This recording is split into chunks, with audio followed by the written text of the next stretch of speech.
Good day mga ka-sports natin dyan!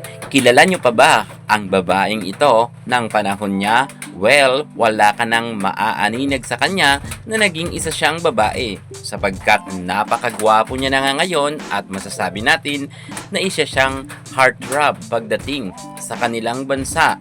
Sino ba to? Well, kung bago ka na nanonood ng volleyball ay hindi mo pa siya naabutan.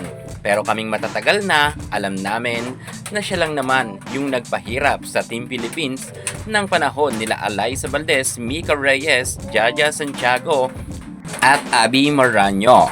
May laban na talaga ang Team Philippines ng panahon na yon. Subalit dahil nga sa volleyball player na ito na pinagdududahan na lalaki daw di umano na napasama sa women's volleyball ng Team Indonesia ay nahirapan ngang makalusot ang Team Philippines ng panahon nila Alyssa Valdez.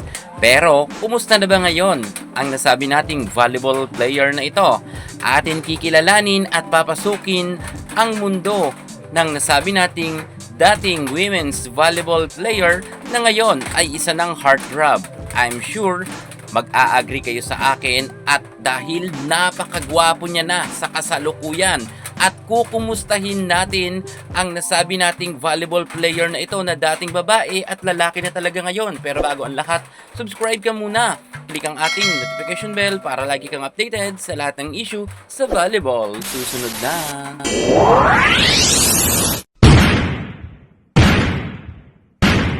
Sobrang nag-viral nga ang mga Vietnamese player sapagkat pinagdududahan nga na mga lalaki ito na nasa women's volleyball.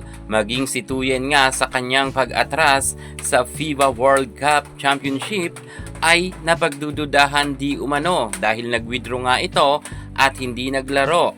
At maging ang ating kababayan na si Trisha Tubu dahil sa laki ng kanyang Adam's Apple ay dinadawit pa ng ibang mga netizen na di umano ay lalaki daw ito. Bagamat mga ka-sports sinabi na yan ni Tuyen na isa siyang babae. Pero alam nyo ba bago pa naging issue ang mga gender identity ng mga nabanggit natin na si Trisha Tubu at ng mga Vietnamese players, alam nyo ba na meron ng mas nauna sa kanila? Walang iba kundi ang former volleyball player outside hitter ng Indonesia. Grabe talaga ang kanyang pag-transform mula sa pagiging babae na di umano ay pinagdududahan noon na lalaki, confirm 100% dahil may mga larawan nga na ipinopost nga siya na talagang mapapawaw ka dahil nga sa kanyang pumuputok na malapandisal na abs. At walang iba kundi ito lang naman ang napakagaling na si April Manganang. Siya ang nagpahirap sa Team Philippines ng panahon na yon ng babae pa raw. Di umano siya. Ipinanganak nga ang nasabi nating volleyball player na ito noong April 27, 1992. Sa kasalukuyan, ang heartthrob na napakagwapong ito ay 33 anyos pa lamang. Ang kanyang height ay 5'7". Bagamat hindi siya katangkaran, pero magaling siyang outside hitter. At sa kanyang kasikatan na talagang maraming humanga sa kanyang kagalingan at napahanga sa kanya ang karamihan, ay pumutok na nga noon ang balita at pinagdududahan na lalaki siya. At confirm mga ka-sports, lalaki pala talaga ang nasabi nating si April at ang pangalan niya na nga ngayon ay Aprilio Percasa Manganang.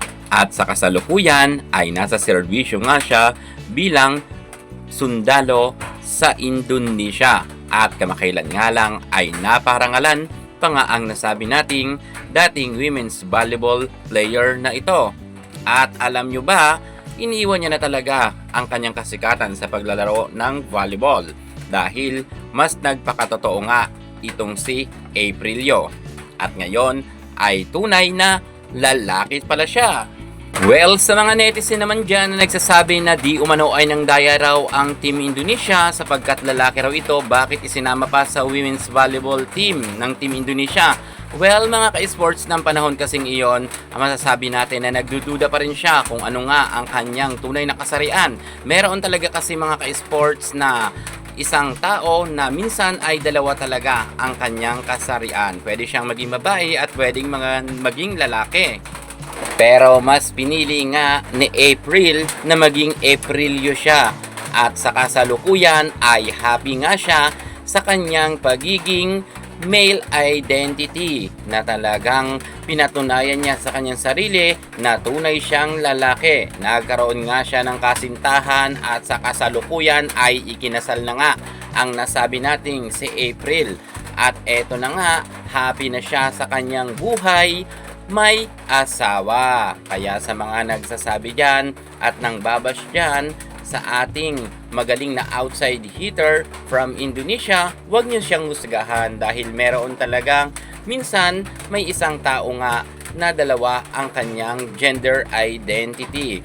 Nasa kanyang choice yang kung saan siya mapupunta or ano ang pipiliin niya na kanyang kasarian at happy tayo kay April Manganang sapagkat nakakuha siya ng tunay na pag-ibig. Ikaw, may kilala ka rin ba na dalawang kasarian? Comment na niyo yan sa baba. Yan muna ang pinaka-latest natin sa mundo ng volleyball at para hindi ka muli sa lahat ng issues sa volleyball, subscribe na.